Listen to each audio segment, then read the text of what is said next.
Bonjour à tous, bienvenue sur le podcast hebdomadaire de la cellule avec aujourd'hui Flavie, ça va la pêche, la patate. La pêche. La pêche. Thomas, ça va, la patate? Ouais, je dirais même la frite. La frite.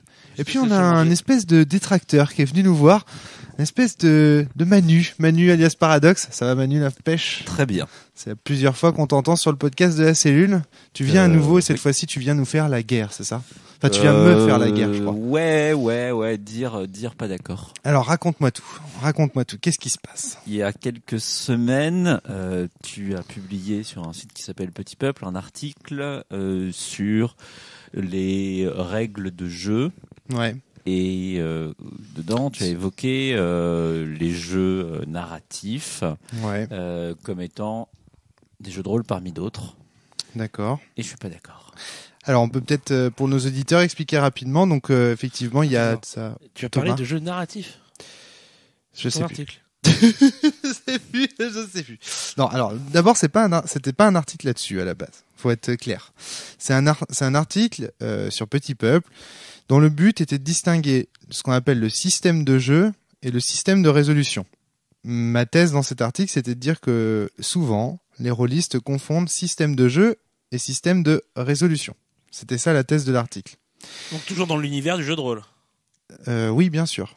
J'ai parlé uniquement de jeux de rôle. Puis ensuite, j'en ai conclu autre chose. J'ai dit, bah voilà, en fait, cette confusion peut expliquer d'une certaine façon l'hermétisme du jeu de rôle. Parce que comme on n'explique jamais le système de jeu du jeu de rôle, mais qu'on se contente dans les bases d'expliquer des systèmes de résolution, en général, encore une fois, c'est des généralités, tout ce que je dis là. En général, on se contente d'expliquer des systèmes de résolution, et on n'explique pas le système de jeu, du coup, on sait jamais trop comment jouer au jeu de rôle. Et donc, du coup, c'est un ami qui va nous dire comment y jouer, en gros. On va apprendre à jouer en jouant. Si moi, je t'invite, Thomas, tu connais pas le jeu de rôle, je te fais jouer une partie de jeu de rôle, je te dis, voilà, c'est ça le jeu de rôle. Et là, je commets une erreur. C'est-à-dire que, du coup, tu vas croire que la partie de jeu de rôle telle qu'elle s'est déroulée aujourd'hui. Elle s'est déroulée tout le temps comme ça. Voilà, exactement. Donc, le but de l'article, c'était de montrer que l'hermétisme du jeu de rôle est lié à une confusion entre le système de résolution et le système. Et ensuite, je dis que, et c'est là, Manu, tu vas me rappeler ce que je dis. Qu'est-ce qui t'a choqué dans cet article, en fait? Ce qui m'a choqué, c'est que du coup, suivait derrière l'idée que tous les jeux qui ont ce que tu appelles des systèmes de jeux différents sont aussi des jeux de rôle. Tous les jeux narratifs qui ont ce que tu appelles des systèmes de jeux différents. Je précise ce que tu appelles parce que je donne pas tout à fait les mêmes terminologies parce que je le conçois pas exactement de la même façon. On l'a évoqué dans la préparation du podcast. Je parle plutôt de dispositif narratif parce que on raconte une histoire, mais c'est pas nécessairement du jeu de rôle. C'est-à-dire qu'en fait, alors attends, je comprends pas. J'arrive pas à voir En fait, il y a un certain nombre de jeux. Qui sont effectivement pas conçus sur le modèle un meneur de jeu des joueurs. Qui sont des jeux de rôle et un certain nombre d'autres qui n'en sont pas. Et en fait, toi, tu englobais, on va dire, en prenant des métaphores mathématiques, l'ensemble jeu narratif dans l'ensemble jeu de rôle, alors que ma thèse serait plutôt que c'est l'inverse. Alors, déjà, ma première précision, c'est qu'est-ce qu'un jeu narratif? Alors justement, un jeu où on raconte une histoire. D'accord. Un jeu de rôle est un jeu narratif. Parmi d'autres. Un jeu de rôle, c'est un jeu narratif parmi d'autres. D'accord. Moi, je crois que ce que j'ai dit dans cet article, si mes souvenirs sont bons, c'est que le site narrativiste.eu et les tenants du jeu narratif, en général, cherchent à se distinguer du jeu de rôle en disant, nous, ce qu'on fait, c'est pas vraiment du jeu de rôle, au sens classique du terme, c'est du jeu narratif. Et ça me choque. C'est-à-dire que pour moi, tous les jeux de rôle sont des jeux narratifs. Donc, on peut pas dire que nous, on fait du jeu narratif et eux, ils font du jeu de rôle. Tu vois ce que je veux dire? On peut pas séparer les deux. On peut pas séparer les deux. C'est que moi, tout ce que je voulais dire, c'est que tous les jeux. C'est du jeu narratif, mais c'est pas tout à fait du jeu de rôle. Oui, ça me choque pas. Ça ne me choque pas, ça. En même temps, c'est ce que tu signalais à l'instant que c'est ce qui te posait problème dans le discours de gens comme les gens qui bossent sur narrativiste. Ben non, parce que une chose est de dire nous on fait du jeu narratif, c'est pas du jeu de rôle. Ouais. Une autre est de dire le jeu de rôle c'est un jeu narratif. Moi, ce que je dis, c'est le jeu de rôle, c'est un jeu narratif. Oui. En Mais fait, ça voilà. n'invalide pas leur D'où thèse. ça vient Ça vient de l'idée que je pense que sur narrativiste.eu et les tenanciers du jeu narratif essayent de se distinguer du jeu de rôle classique en disant nous, on fait du jeu de rôle aussi, mais nous, ce qu'on met en avant, c'est l'histoire. Sous-entendu, dans le jeu de rôle classique, c'est pas l'histoire qui est au centre du truc. Or, dans le jeu de rôle classique, c'est aussi l'histoire qui compte, me semble-t-il. Indéniablement, encore que si on se réfère au principe même et à la terminologie même, ce qui compte, c'est plus l'interprétation que l'histoire, puisque c'est un jeu de rôle, c'est pas un jeu d'histoire. Attends, dans ces cas-là, ce que tu veux dire, c'est que dans les jeux narratifs qui seraient plus éloignés du jeu de rôle, il n'y aurait pas le côté interprétation. Pas nécessairement. D'accord, donc ce serait une différence entre les deux déjà. Pour moi, c'est pour ça que le jeu de rôle peut se positionner comme jeu d'histoire, parce qu'effectivement, on y construit des histoires de façon collaborative. Fais attention, tu dirais mais le jeu d'histoire, le jeu narratif, le story game, on peut donner un certain nombre de noms, mais ça revient quand même à la même chose. C'est construire à un ou à plus que un, et de façon en intégrant des dispositifs ludiques, une histoire. Par exemple, les Horror Story Cube, que moi personnellement j'ai découvert sur Narrativist. Tu peux nous présenter rapidement le jeu c'est un bloc de dés, il y a 9 dés, je crois, 9 dés. Qui portent chacun tout un tas de dessins dessus. Ouais. Il y a pas 2 fois le même dessin sur tous les dés, et le principe de base, c'est on lance les dés, on regarde les différents dessins, on construit une histoire avec. On peut le faire tout seul, on peut le faire à plusieurs, on peut le faire de façon collaborative, on peut le faire de façon compétitive, mais au bout du compte, il n'y a pas d'interprétation de rôle. D'accord, non mais ça c'est clair. Ça reste un jeu d'histoire. D'accord. Donc tu penses en fait que tout ce que veulent dire les gens qui tiennent les tenanciers du jeu narratif, on va dire, tu penses que tout ce qu'ils disent c'est le jeu de rôle c'est un jeu narratif parmi d'autres, et nous on vous présente d'autres types de jeux en plus du jeu de rôle. Il y a d'autres jeux narratifs et les voici. J'irais pas présumer de ce qu'ils disent. En tout cas, moi c'est ce que j'entends. Alors moi la manière dont je l'ai ressenti, c'est eux ils font du jeu de rôle, nous on fait du jeu narratif.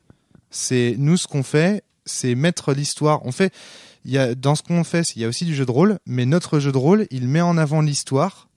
Là où vous les rôlistes classiques, ou en tout cas les jeux de rôle classiques, les auteurs de jeux classiques, vous ne mettez pas en avant l'histoire. D'ailleurs, il faudrait se demander ce qu'on met en avant. Je sais pas, ça dépend en fait. Je pense qu'ils pensent que ça dépend des jeux, qu'il y a des jeux qui vont plutôt mettre en avant la compétition, qu'il y a des jeux qui vont plutôt mettre en avant la simulation. C'est pas ce que tu penses, toi?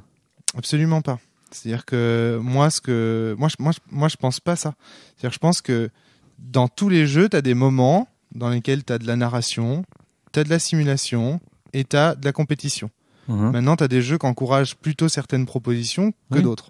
Et donc, mais dans tous les jeux, tu as des moments, en fait. Tu n'as pas des jeux dont même s'il y a des jeux qui encouragent plus à la création de l'histoire qu'à la simulation ou qu'à, par exemple, la compétition, pour moi, t'as quand même une simulation et quand même une compétition au sein de la création de la narration. Par exemple, je prends un exemple très, très concret. Tu vois un jeu de narration où le but c'est de créer une belle histoire, et ben les joueurs sont en compétition pour créer la plus belle séquence, par exemple. Inversement, ils sont aussi en simulation lorsqu'ils se mettent à la place des individus qu'ils interprètent. Mettons, même si je suis l'auteur d'une histoire en ce moment, je me mets quand même à la place de mon personnage. J'essaye donc de simuler ce qu'il pense pour aller de l'avant et écrire son histoire future. Tu vois ce que je veux dire? T'as des moments en fait. Ouais. Bon, mais après, je crois que ça, c'est vraiment assez finalement. J'allais dire, c'est du débat de fond de tiroir, ça. Ouais, c'est assez périphérique. C'est vraiment, c'est un débat de spécialistes. On sait d'où on parle. En l'occurrence, qu'on a tous les deux en tête, Manuel, c'est la théorie GNS. Qui est derrière plus toi que moi, mais qui est derrière oui. notre propos. Non mais bon voilà. moi, c'est plus inquiétant que ça. Ce que je voulais souligner dans mon article, c'était le fait que le fait de séparer comme ça le jeu de rôle et le jeu narratif, ça donne une mauvaise vision, je trouve, du jeu de rôle classique. Parce que ça veut dire, nous, les tenanciers du jeu narratif, on essaye de faire quelque chose de plus vers l'histoire, et puis les autres, on sait pas ce qu'ils font en fait. Tu vois, en fait c'est ça, c'est que je trouve c'est une vision un petit peu clivante. Voilà, c'est clivant, je trouve. C'est tout ce que je voulais dire. Et au fond, ce que fait narrativiste.eu, j'étais un des premiers inscrits sur leur forum pour les féliciter, etc. Je trouve ça très bien. Mettre en avant certains types de jeux qui changent au niveau des mécaniques et tout, c'est super. Maintenant, narrativiste, déjà le fait de l'appeler narrativiste, c'est confusant parce que ça fait appel à la théorie de Ron Edwards. Ouais. Et vraisemblablement, si on se fie à ce qui a été écrit sur narrativiste.eu là-dessus, j'ai l'impression qu'ils l'ont pas compris cette théorie. Maintenant, c'est à mon avis, hein. Bon, mais il y a peut-être, on s'en fout. Je vais de ce que vous dites là, parce que moi, j'avoue, je suis jamais allée sur narrativiste.eu, au mea culpa. J'ai l'impression qu'il y a une assimilation entre ce que tu appelles les story games et des jeux qui seraient dits narrativistes. Ouais. Et du coup, je pense que ce qui serait pas mal pour les auditeurs, ce serait qu'on définisse un peu mieux, parce que tu as défini un peu ce que c'était story game, mais qu'on définisse un peu mieux des jeux qu'on dirait à tendance narrativiste. C'est excellent. Il y a un point commun. C'est pas un hasard si ce rapprochement se fait entre les deux. Dans les deux cas, il y a effectivement ce que Romaric constatait de manquant dans des jeux de rôle qui fonctionnent sur un modèle usuel, on va dire, à savoir un meneur de jeu qui est le metteur en scène, arbitre, interprète des antagonistes et de quelques protagonistes, et un groupe de joueurs qui est un groupe d'interprètes des héros d'une histoire, avec un meneur de jeu qui a quand même une quasi omnipotence sur la construction de l'histoire, laissant aux joueurs les choix de leur personnage, mais c'est à peu près tout. Un jeu traditionnel. Ouais. Et en fait, vas-y, continue Manu, je t'en prie. Et en fait, les jeux évoqués comme narrativistes interrogent ce modèle-là à peu près systématitement, de dire qui a le droit de raconter et qui dit la vérité dans l'histoire. C'est le partage de la parole plus que un meneur qui donne la parole à certains. Là, il y a vraiment des règles de partage de parole. Ça, on peut le trouver dans des jeux de rôle classiques. Moi aussi, pour moi, je le trouve aussi dans les jeux de rôle classiques. Disons que c'est moins central. C'est vraiment ce qui construit sur les jeux qui sont un jeu comme Polaris, tu le mettrais alors, où? Le Polaris de Ben Lehman, bien sûr. Oui, bien sûr. Oui. Bah justement, il se pose sur ces questions-là. Je dis pas que c'est narrativiste, hein, mais en tout cas, il fait partie de ces jeux qui interrogent la répartition de la parole et de l'autorité sur la narration. Mais en quoi une répartition de la parole plus établie provoquerait un jeu de rôle narrativiste? Parce que même si c'est hyper établi autour de la table, ça peut très bien donner un jeu de rôle à tendance ludiste. Je remets pas ça en cause du tout. J'ai un exemple. Hein. Prosopopée, le jeu de Frédéric Sintès, est clairement simulationniste. C'est-à-dire que le but du jeu, c'est d'explorer le canon de la fiction proposée par Frédéric, et absolument pas de se poser des dilemmes moraux. D'accord, par exemple, ou donc le but, c'est pas de mettre au cœur l'histoire, mais plutôt le respect et la cohérence d'un canon. D'accord, donc c'est simulationniste et pourtant l'autorité est partagée entre les différents joueurs. Je remets absolument pas ça en cause. C'est un exemple pour nos auditeurs, Emmanuel. Je remets vraiment pas ça en cause. Et puis en plus, je pense pas que cette distinction, elle se fait au regard de la théorie jeunesse, même si on utilise le terme narrativiste en fait. C'est ça, à mon avis. Je crois sincèrement que est assimilé à un jeu narrativiste tout jeu qui va interroger dans sa conception la façon dont on raconte l'histoire ensemble et qui parle et qui a le droit de parler et quand et qui dit la vérité. Je suis pas du tout d'accord avec toi. Flavie. Voilà, c'est de loin. Parce que dans ces cas-là, tous les jeux où il n'y a pas un MJ tout puissant entre guillemets seraient narrativistes. J'ai pas dit que. Non, mais je pose la question. Il y a une espèce d'assimilation qui se fait comme ça, effectivement, dans une perception générale. Je suis moi-même assez peu positionné sur la question, mais je crois que pour le rôliste lambda, à partir du moment où il commence à y avoir des trucs un peu bizarres, où les joueurs font plus que juste interpréter leur personnage dans la construction de l'histoire, ça commence à être assimilé dans leur esprit à ce qu'on appelle un jeu narrativiste. Ouais, mais c'est un, J'ai retrouvé la citation qui t'a choqué dans l'article et en fait t'as tout à fait raison, je me trompe mais complètement. Parce que ce que j'explique, en réalité donc nous faisons tous du jeu de rôle, il n'y a pas d'un côté le jeu de rôle et de l'autre des story games ou des jeux narratifs. Voilà ce que je dis. Ouais. Donc, tandis que si les story games c'est quand même pas du jeu de rôle. Les story games c'est quand même pas du jeu de rôle. Effectivement, je me suis trompé. Ouais, c'est ça. Donc c'est ça qui t'a choqué et effectivement t'as raison. Effectivement c'est une erreur. Par contre, en fait ce que je voulais dire c'est que le jeu de rôle c'est un jeu narratif.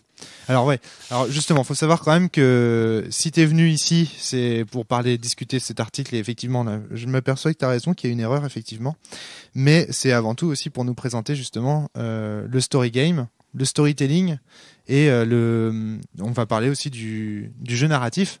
Alors déjà, est-ce que tu pourrais nous parler du story game ? Alors, avant toute chose, le storytelling, je vais assez vite l'écarter parce que à l'heure actuelle, c'est plus une méthode de communication politique qu'un jeu, comme peuvent l'être les story games. D'accord. Donc on a tort de l'associer au jeu de rôle. Qui est utilisé dans les médias. C'est une terminologie qu'on trouvait en jeu de rôle, mais il y a plutôt une dizaine d'années, où c'était en gros à la grande époque du monde des ténèbres, on mettait en avant le fait, alors si on le traduit, si on le traduit en français, c'était vraiment la position du conteur où on avait cette idée du meneur-conteur qui va raconter, qui va vraiment construire une histoire et captiver une audience. Ça a un peu disparu. C'est des choses qu'on ne trouve plus sur les forums comme terminologie. Alors que le story game, c'est vraiment une catégorie de jeu de ces gens un peu bizarres qui se sont dit moi j'ai envie de raconter des histoires, pas nécessairement d'interpréter le héros d'une histoire, mais de raconter une histoire.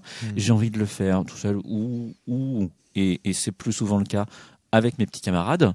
Et on va développer des mécaniques ludiques. Pour raconter cette histoire. Question qui me travaille et sur laquelle j'ai pas de réponse. Pourquoi est-ce qu'à un moment on décide de faire du fait de raconter une histoire un jeu Alors ça, c'est quand même un truc super bizarre. Tu en parlais en préparation du podcast, tu disais que c'était une question qui te... Ça continue à me travailler et je ne sais pas pourquoi est-ce qu'à un moment les gens disent raconter une histoire, on va en faire le fait même de la raconter, on va en faire un jeu. C'est un truc assez... je pense que ça remonte à des choses assez profondes. De mon point de vue, parce que du coup, moi, j'ai pas mal d'amis qui jouent à des jeux de story game, alors qu'ils jouent pas aux jeux de rôle. Et en fait, c'est des gens qui sont bercés par la télé, les films, etc., ou même les livres. Et à un moment, ils se disent, les livres et tout ça, c'est un truc qu'on vit seul. Et en fait, ils ont envie de raconter une histoire à plusieurs, parce qu'en plus, c'est un truc qui soude vraiment une soirée, quoi. T'as construit un truc à plusieurs, et en même temps, t'es quand même, entre guillemets, dans leur tête, plus protégé que le jeu de rôle, puisque tu n'interprètes pas le personnage, en fait. Le fait que tu joues en racontant l'histoire, il y a quelque chose qui fait j'ai l'impression qu'ils se mettent un peu en retrait, et qu'ils vont pas se mettre en danger, puisque, en fait, il y a les mécanismes de jeu, c'est ça qui va mettre en place l'histoire, presque. Et eux, ils ont juste à faire un peu preuve d'imagination pour pouvoir suivre ces mécaniques et mettre en place une histoire sans pour autant avoir à interpréter quelqu'un ou être un peu plus en danger, quoi. C'est le côté site du jeu de rôle, la facilité plus peut-être. La rapidité, plus rapide, plus puissant. Moi, il y a un truc ça me rappelle une réflexion de Colas Duflo, je crois que c'est Colas Duflo, qui disait, donc c'est un philosophe du jeu, qui disait dans son livre, le jeu fait monde à part. C'est-à-dire, en fait, dans tous les jeux, quels qu'ils soient, on met entre parenthèses le monde, on oublie la réalité quelque part, et puis on crée dans une bouteille, en fait, un univers. Que ce soit le Monopoly, où on va simuler qu'on est des hommes d'affaires à Paris achetant des immeubles, etc. Enfin, c'est pas vraiment qu'on le simule, mais tu vois, ça fait monde à part, quoi. Ouais. On occulte la réalité. Et donc, pourquoi est-ce que, à mon avis, on fait d'une histoire un jeu? C'est parce qu'en fait, l'histoire, c'est pareil. C'est un monde à part. On oublie la réalité et hop, tac, d'une histoire fictive qui n'appartient donc pas au monde réel, hop, on tire un plaisir, on tire un jeu. Tu vois ce que je veux dire? C'est parce que les deux sont structurellement liés, en fait. Ouais, dans les deux cas, on fait monde à part. En même temps, t'es bien placé pour savoir, en tant qu'auteur, que Manu. Créer de l'histoire, écrire, concevoir une histoire, c'est un exercice qui aussi est complexe et parfois douloureux. Ça reste un truc surprenant. J'en suis plutôt ravi, hein, mais je continue à m'en émerveiller quand je vois des gens qui décident de jouer à raconter des histoires ou qui décident de créer des jeux. Ça devient d'autant plus rigolo quand on en fait des jeux compétitifs. Comme le sont par exemple des jeux comme Il était une fois ou Oui Seigneur des Ténèbres. Ouais, où le but c'est d'abattre ses cartes le plus rapidement possible pour Il était une fois par exemple. Par exemple, il y a un gagnant. Effectivement, en fait, fois. Il y a une compétition dans la narration, un truc qui existe peu en jeu de rôle, ou en tout cas les jeux sont rarement conçus pour ça. Thomas a l'air. Moi, je dirais que j'ai déjà vécu des parties où il y a de la compétition dans la narration, puisque tu te retrouves à une table avec quelqu'un qui monopolise la parole pour mettre son personnage en avant, puis le deuxième il dit non, il a plus la parole que moi, donc je vais parler plus fort pour avoir plus la parole en avant. Et à la fin, le jeu où t'as 5 joueurs, ça fait quasiment qu'à 2 parce que ils se battent la narration pour être le plus beau héros de l'histoire. Ça vient des joueurs, ça vient pas du jeu. Je dis pas que ça vient du jeu. Mais tu vois, dans le jeu de rôle, ça existe. Ouais, mais ça existe de par les joueurs. Là, je parlais vraiment de jeux où les règles du jeu sont conçues pour mettre les joueurs en compétition. Oui, parce que dans la tête des gens en général, quand il y a un jeu, il y a forcément un gagnant. Bien sûr, mais et les gens qui jouent au story game sont pas forcément des gens qui jouent au jeu de rôle, sont des gens qui vont décider de faire un jeu de société, alors que ils en ont pas forcément non plus l'habitude, et dans le jeu de société auquel ils ont l'habitude de jouer, il y a un gagnant, donc s'ils font un jeu, ils se disent qu'ils font un gagnant. Enfin, moi, j'ai cette impression-là. Oui, non, mais je pense qu'il y a quelque chose qui est lié à ça. Ça a des impacts assez importants sur la façon dont on raconte l'histoire, puisqu'on se vole la parole, chose qu'on fait pas en jeu de rôle. On peut difficilement se voler la parole. Ça commence à arriver. Je pense qu'il y a des fonctionnements comme ça qui vont infuser petit à petit, où on commence à avoir des jeux de rôle effectivement où les joueurs peuvent voler la parole au meneur en disant ah bah non, en fait c'est pas comme ça, parce que moi j'ai une carte, une capacité, une compétence, et je dis en fait l'histoire elle se passe comme ça. Ça me fait penser à un truc que tu disais hier soir, Manu, quand t'as dit que en fait dans le jeu de rôle il y avait de plus en plus de dispositifs qui arrivait du jeu de société.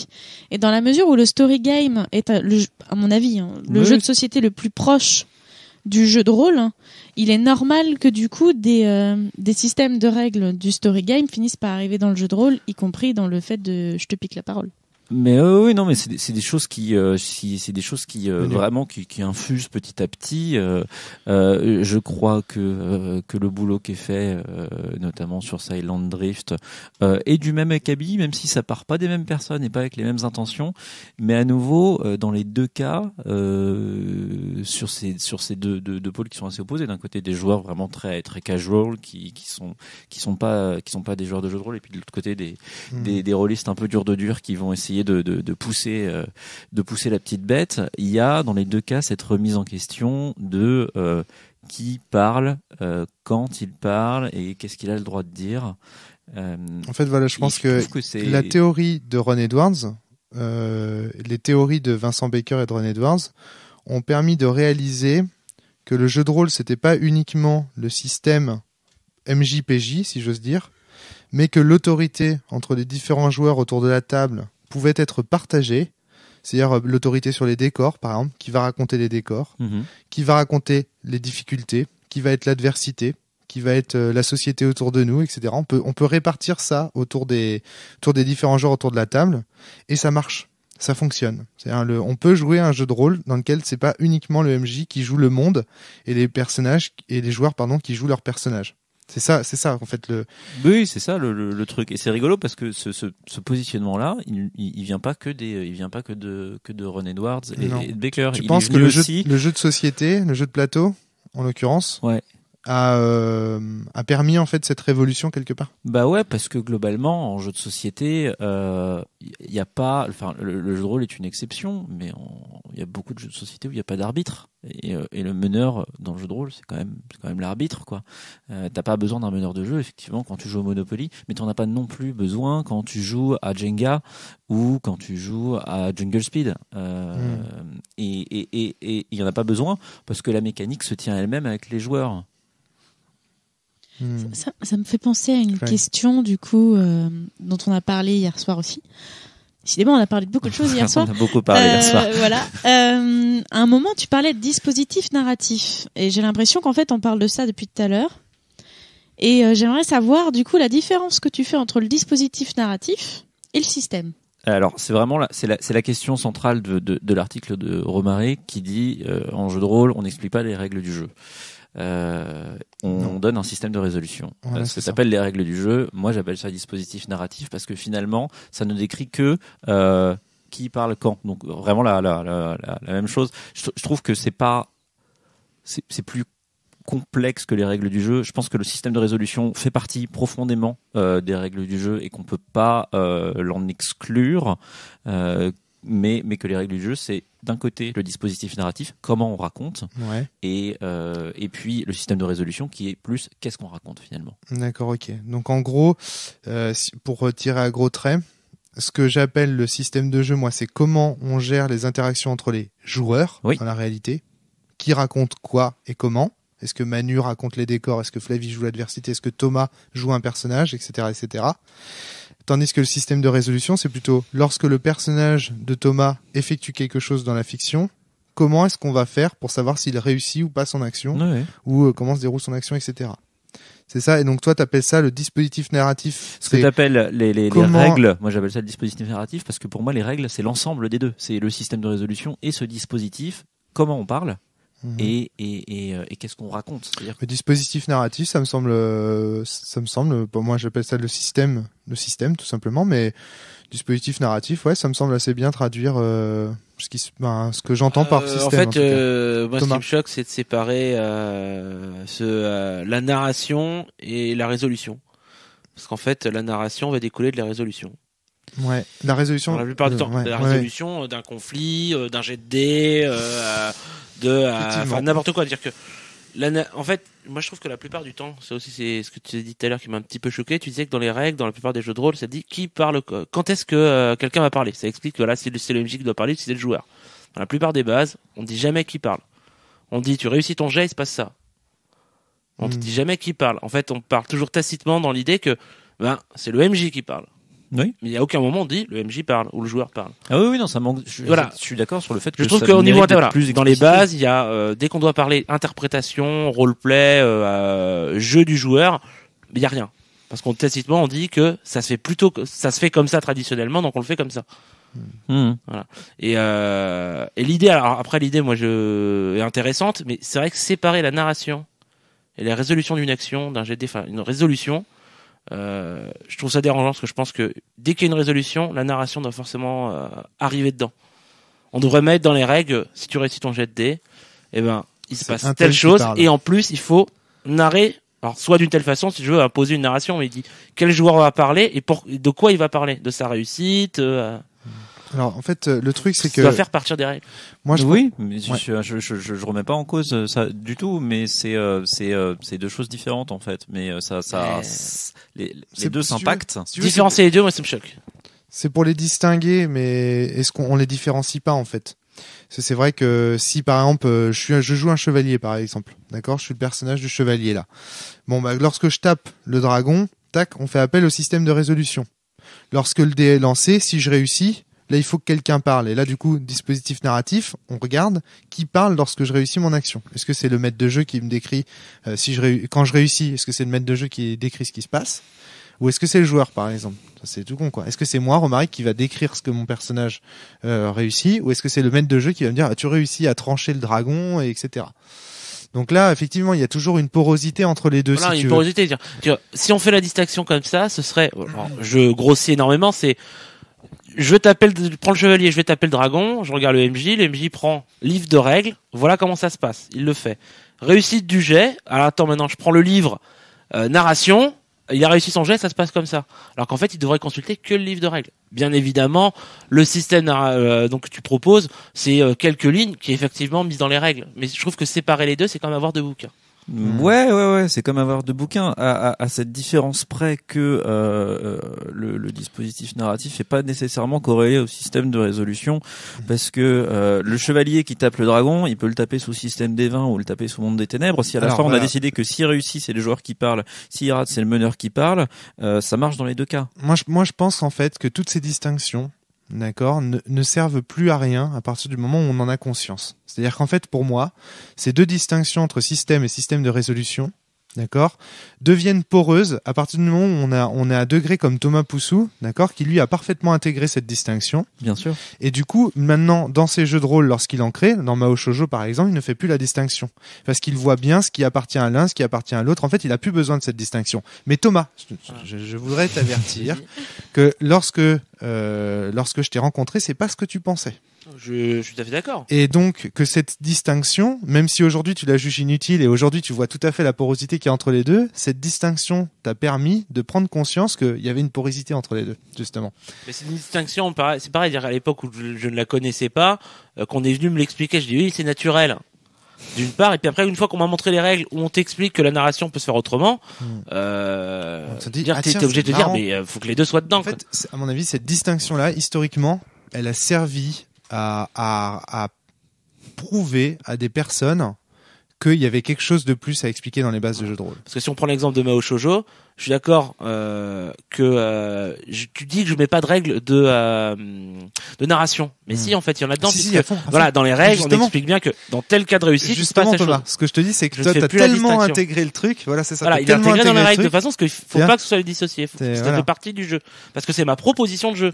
Mon jeu étant basé sur comment la narration va se produire, les règles vont diriger cette narration quelque part. Voilà. Non, mais je suis entièrement d'accord. Juste, le truc, c'est que pour un article de fond, par exemple, comme celui que j'ai écrit pour Petit Peuple, c'était vachement utile de faire cette distinction parce que ça permet aux gens de dire, ah, mais ouais, mais carrément, en fait, effectivement, il y a quelque chose que j'explique pas dans ma base.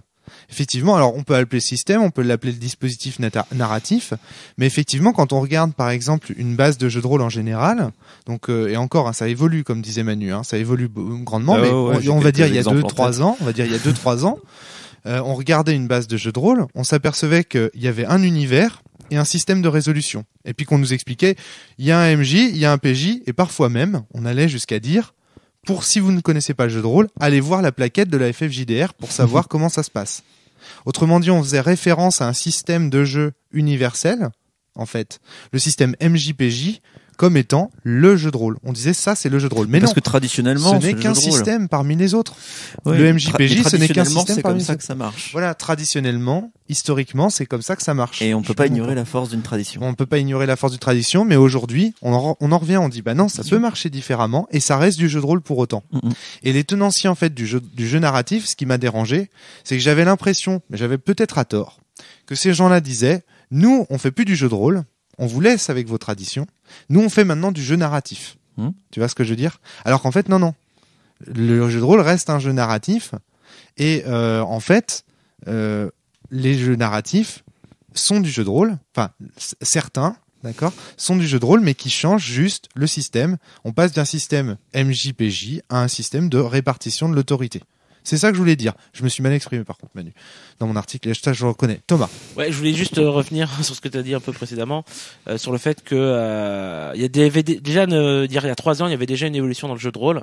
Parce que moi, j'ai retrouvé des vieilles bases que j'avais. J'ai sorti un Rêve de Dragon, un Nephilim seconde édition. J'ai ouvert le bouquin, j'ai cherché la section où c'est marqué qu'est-ce que le jeu de rôle. Ouais. Ça n'existait pas à cette époque-là. Alors que maintenant, dans toutes les bases actuelles, il y a toujours un moment où on marque qu'est-ce que le jeu de rôle. Et on essaie d'expliquer qu'est-ce que le jeu de rôle dans les bases. Alors, moi qui disais oui, on l'explique vite fait, mais on n'explique qu'une seule forme, mais en fait déjà c'est déjà pas mal parce qu'avant on n'expliquait pas du tout. Ouais, c'est clair. Non, mais c'est pour ça qu'on dit bien, et ça c'est clair. On dit bien que nous, voilà, quand on a commencé le bloc de la cellule, on est parti en croisade un petit peu contre cette idée-là.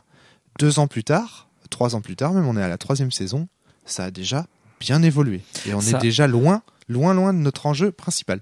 Ça avait déjà commencé un Ça peu avait déjà avant, commencé à évoluer. parce que moi j'ai on va dire mon épiphanie, je l'ai eu en commençant à faire jouer sur un jeu qui s'appelle Wushu, qui a déjà pas mal d'années. Je crois qu'il date de la fin des années 90, début 2000, de tête. Où la proposition est que, en gros, plus le joueur décrit, plus il a de chances que son personnage réussisse son action avec éclat. Et il peut décrire l'action elle-même, mais un tas de conséquences autour qui touchent un certain nombre d'éléments du décor, notamment, ce qui donnait la possibilité aux joueurs de commencer à aller chercher au-delà de leur personnage. C'est là où moi j'ai commencé à me poser justement ces questions de mais qui parle, qui a le droit de parler de quoi. Et si à un moment tous les joueurs ils ont le droit de tout raconter, le meneur, qu'est-ce qu'il faut là-dedans? Ouais.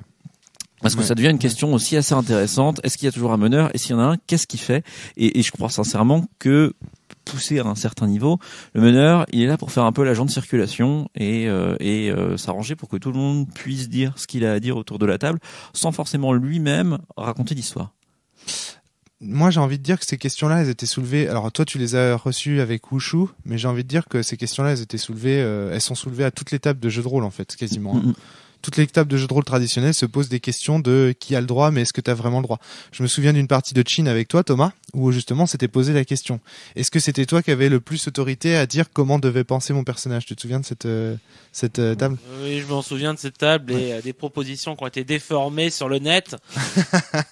En tout cas, je sais pas si j'ai bien réussi à retranscrire le débat qu'on avait eu à ce moment-là, mais l'idée, c'était de dire qui a autorité sur l'esprit de mon perso finalement. Voilà, c'était ça. C'est-à-dire que la réaction, dire que toi en tant que joueur, tu avais une réaction qui me semblait disproportionnée par rapport à ce que un homme de cette époque-là, avec la culture de son époque, est-ce qu'il réagirait vraiment comme ça? Mais je crois que le principe de la campagne de Brand, là, sur ce coup-là, de Jérôme Larrey, c'est justement ça, c'est de faire réagir le joueur qui est derrière le personnage et de créer un conflit entre les deux. Mais donc c'était intéressant. Ça pouvait d'ailleurs que Brand là-dessus avait réussi son coup. Ah oui, bien sûr, c'est clair. Là, c'était obligatoire que ça réagisse comme ça. Ouais. Et même c'était prévu par la base, il me semble. Parce que tu disais que finalement c'était à la fin. Dire que dans la campagne c'était prévu qu'il y ait au moins un joueur à réagir comme toi tu réagis. Okay, c'est obligatoire. Donc, mais tu vois, on se posait déjà ces questions sur un jeu de rôle aussi classique. Bien sûr. Pour moi, c'est là qu'il y a la vraie différence avec le story game. Parce que dans le story game, en fait, comme on n'interprète pas un personnage, on va pas avoir comme dans Wurm par exemple un moment où on va se dire ah, mais est-ce que j'ai le droit de faire un plan par terre pour indiquer l'endroit où je dois aller chercher des pâtes ou un os, je sais pas quoi. Ah oui. C'est parce que dans les story games, tu n'interprètes pas de personnage, donc en fait, pas forcément. Mais je suis pas d'accord. Il y a un certain nombre de story games où on interprète des personnages. Il y a quand même un certain nombre de story games où il y a un dispositif narratif, mais il n'y a pas de système de résolution. Ouais. Et là, tu places vraiment quelque part l'histoire au cœur du truc. C'est-à-dire que ce qui compte finalement, c'est de raconter l'histoire, mais on fera jamais de conflits entre personnages fictifs. Et si, on peut faire des conflits, mais on n'appellera jamais les règles pour savoir qui c'est qui gagne à la fin.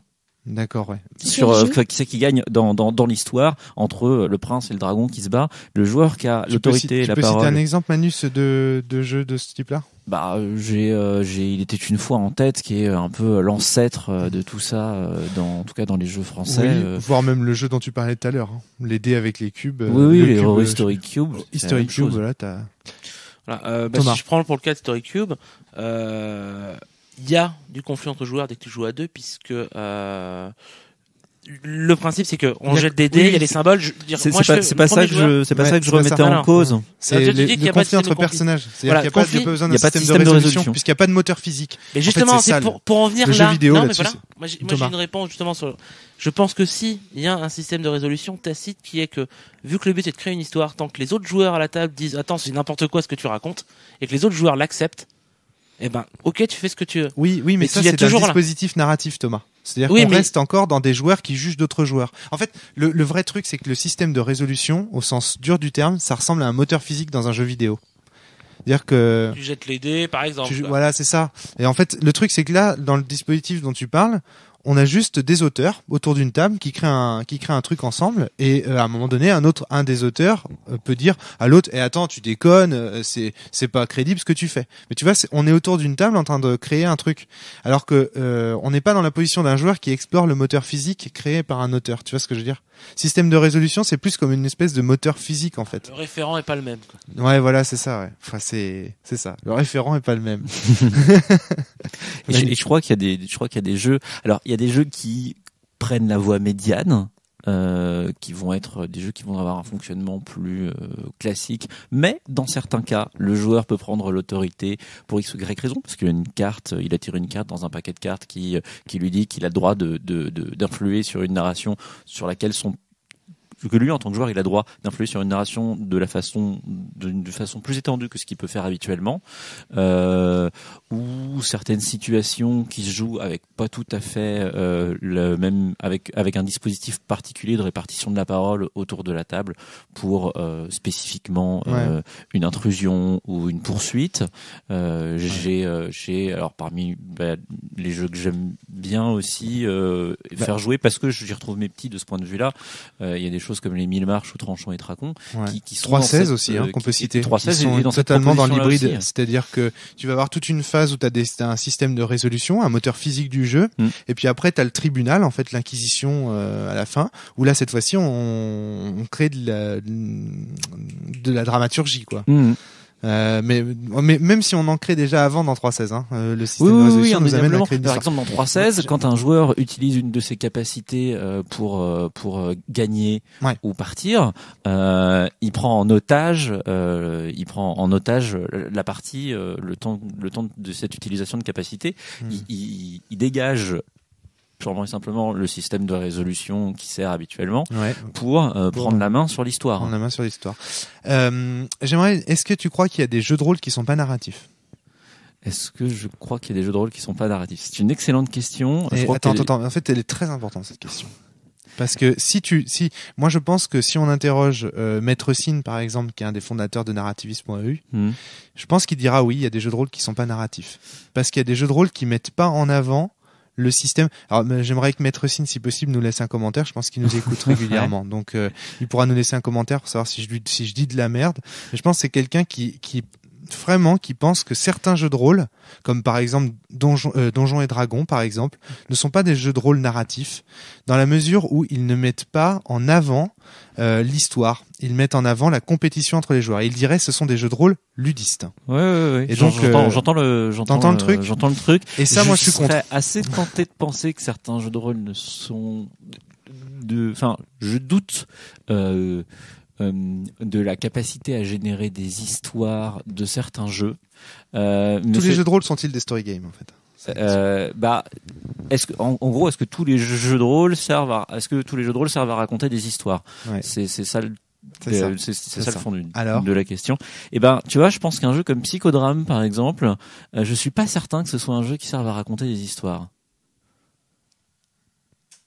Le petit blanc là, nickel. Alors, moi je pense que si quand même. Moi je pense que si aussi. Je crois que ça raconte quelque chose de fort. Je crois que ça joue des situations spécifiques. Ça génère bien une histoire. J'ai pas de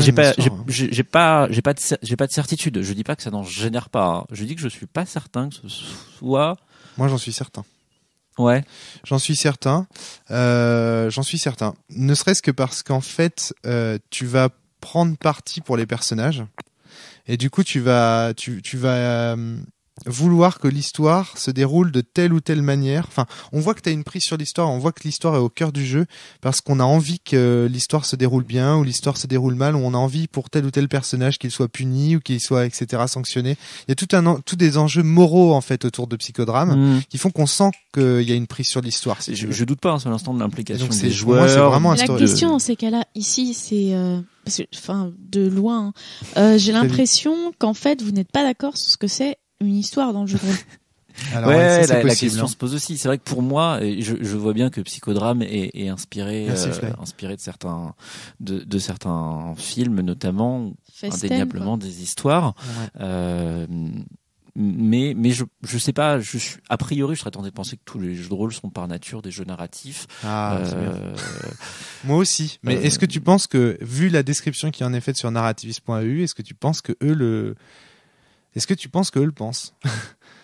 Bah, c'est dommage qu'ils soient pas là. Je suis complètement incapable de me mettre dans les pompes de ces gens-là. Dire, moi, je peux pas être dans la tête des personnes qui ont fait narrativist.eu.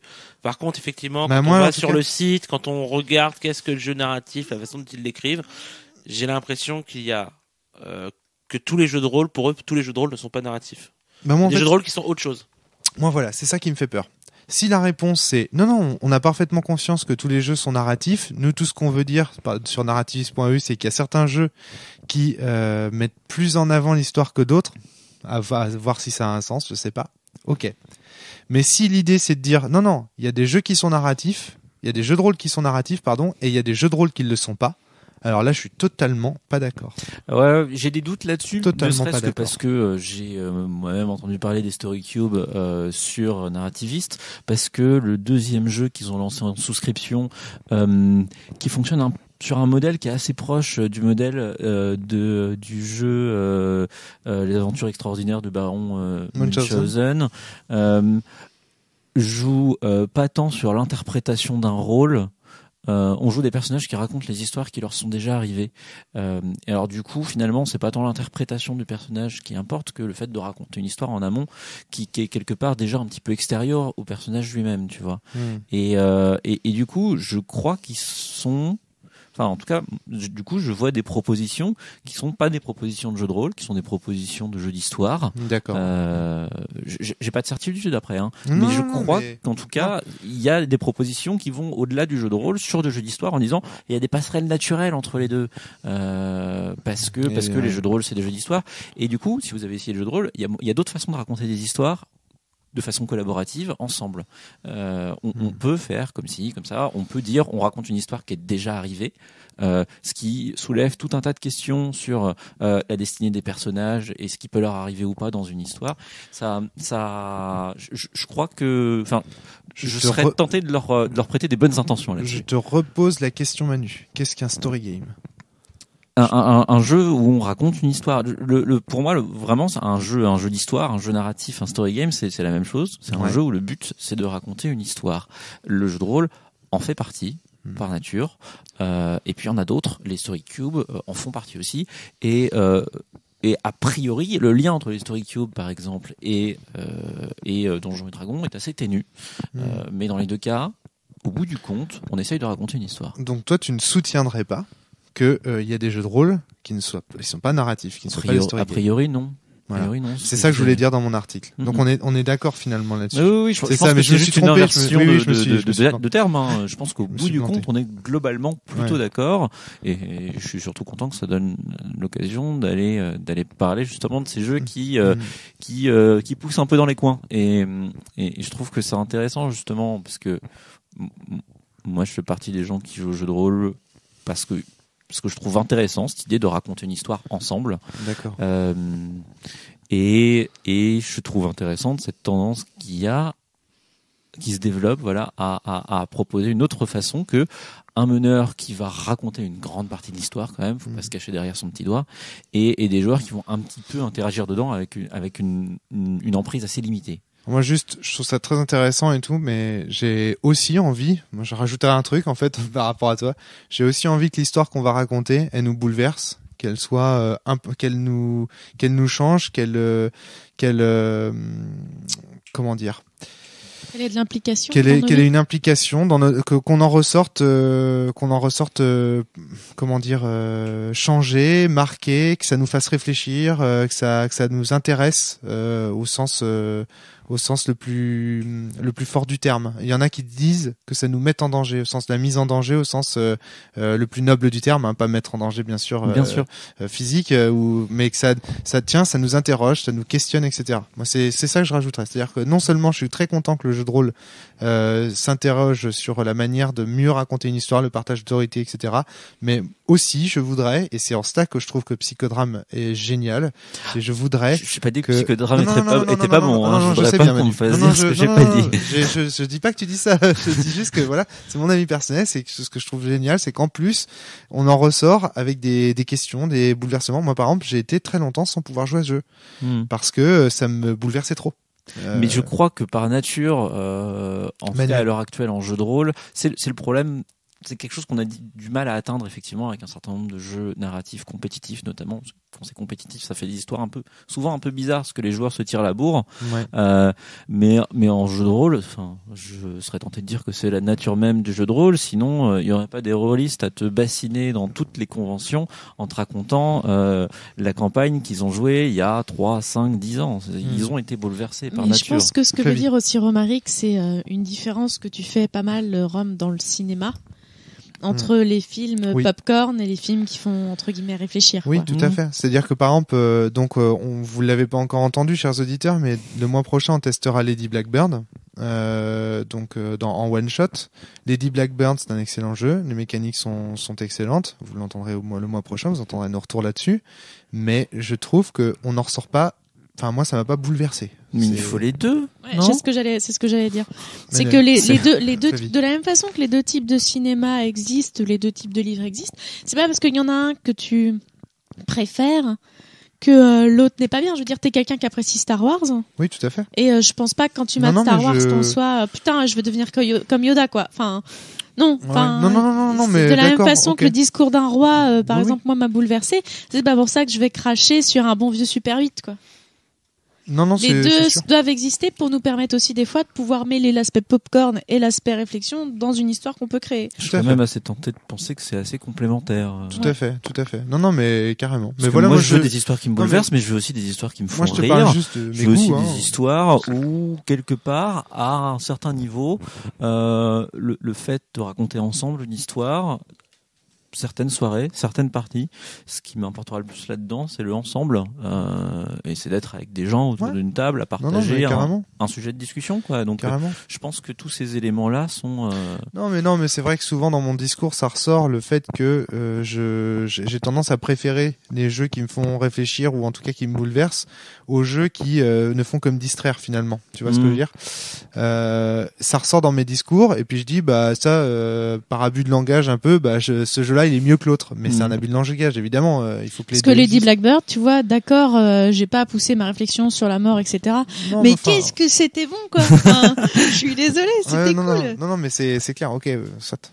Ce cool facteur là, il est, ouais, c'est un truc qui fonctionne bien et je serais tenté de penser que c'est plus efficace à exploiter dans le partage de narration.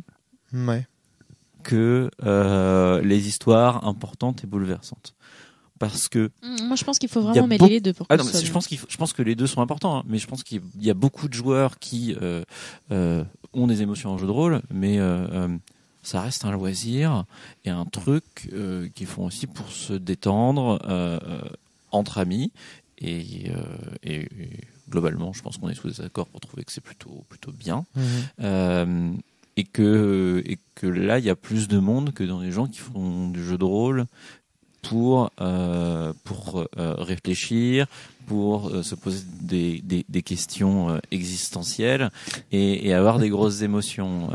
Et c'est là, je pense qu'il y a des gens à toucher et je pense qu'il y a des mécaniques à développer, ça commence petit à petit, qui font qu'une histoire est plus cool et plus fun à jouer si la parole est pas répartie entre le meneur qui a bossé 15 heures pour préparer son scénar et les joueurs qui sont arrivés les mains dans les poches et qui répondent juste ponctuellement à la question « Que faites-vous » ? Ouais, d'accord. Bon, en tout cas, voilà ce qu'on pouvez vous dire sur les story games et les jeux narratifs. Est-ce que vous avez des choses à ajouter ? Est-ce que la question de Manuel reste en suspens ? Pourquoi est-ce qu'on fait de créer une histoire, un jeu ? C'est vraiment une question. Moi, t'as une idée, Tom ? C'est tout simple. Ouais, c'est que j'aime les histoires. J'adore ça et que si on peut me donner des règles pour avoir un but pour créer une histoire et que tout le monde se marre en même temps en suivant les mêmes règles. C'est normal qu'on fasse des jeux avec des histoires. Puis c'est bien quand on a l'habitude de regarder des histoires de pouvoir aussi le faire avec les gens qu'on aime ou les gens qu'on apprécie. D'accord. Mais on dit pas du romancier qui crée un roman alors qu'il est en train de créer une histoire qu'il est en train de jouer. Si, oui, non. Ben, non, mais c'est plus facile quand t'es à plusieurs pour passer une soirée, par exemple, de créer une histoire. Et comme je disais tout à l'heure, on se met peut-être un petit peu moins en danger quand on joue à un story game qui est pas un jeu de rôle.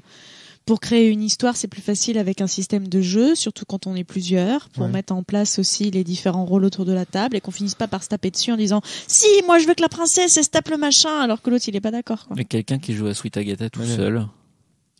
Ah bah on peut jouer aussi tout poser seul. la question, t'as qu'à écouter le podcast. On peut jouer aussi tout seul. Le principe des jeux vidéo, ça reste ça aussi. Vivre une histoire tout seul, c'est possible pas un story aussi. game, le jeu vidéo. Non, mais Suite Agatha, c'est un peu limite sur certains points. Mais on peut y jouer tout seul et je suis désolée, on peut faire des jeux de cartes tout seul aussi en se racontant des histoires. Voilà. Oui, on peut jouer au Story Cube tout seul. Je Et là, pense du coup, que- tu vois, il y a plus le fait de se retrouver avec d'autres. Il y a juste dire, je vais créer une histoire et ce sera par le médium du jeu. Et je pense que l'homme est un animal créatif, hein, de toute façon. Donc c'est normal que lorsqu'il a envie de rêver un petit peu, à bout d'un moment, bah son instinct de création reprenne le dessus et qu'il dise j'aime bien raconter, j'aime bien voir des histoires et si j'en racontais une, quoi. Bon, en tout cas, moi, j'entends plein de trucs que je trouve super intéressants. J'ai pas encore entendu la réponse qui me fait dire mais oui c'est ça évidemment. Si vous pouvez en mettre dans les commentaires vous les auditeurs, ça continuera à me faire avancer et je vous en remercierai grandement. Et s'il y en a un qui me donne la réponse, j'espère bien que ce sera pas 42. Je suis prêt à lui payer une glace. Il y a aucun souci. mais ouais, je pense que c'est une question qui est À intéressante. vos claviers, il y aura double ration de chocolat et chantilly. Du narrativisme à la vanille. Mais oui, c'est comme ça que c'est bon. Bon, en tout cas, moi, je voulais remercier aussi narrativiste.eu pour son travail de référencement des jeux. C'est vrai que ça permet d'avoir des jeux quand même assez originaux, de présenter des jeux qui ont des systèmes d'autorité partagés. Pour le jeu de rôle, c'est très bien. Pour le story game, c'est excellent. Et puis, reposer cette question à Maître Sine un petit peu. Est-ce qu'il pourrait prendre la parole, laisser un commentaire, enfin, voilà, sur ce sujet. Est-ce qu'il considère qu'il y a des jeux de rôle narratifs et des jeux de rôle qui ne le sont pas? Est-ce qu'il y a des jeux plus narratifs que d'autres, etc. Enfin, je sais pas. Ça va troller dans les commentaires. Ça par contre, c'est une question parce que selon la réponse, ça va quand même changer grandement mon jugement. Enfin, en tout cas, ma vision du site, quoi. Bon. En tout cas, merci Manuel d'être venu me rentrer dedans, même si ça s'est finalement bien fini cette affaire. Hein, je serais tenté de penser que quand on se rentre dedans, généralement, ça finit bien, mais. Excellent. Excellent. On va râler moins et rentrez-vous plus dedans. Et rentrez-vous plus dedans. C'est ça qui compte. Utilisez des dés si vous voulez. Voilà. C'est ça que t'appelles du story game, bon salaud. Allez, on va faire un petit story game ensemble tout de suite. Allez, à bientôt. Ah bah bravo. Salut.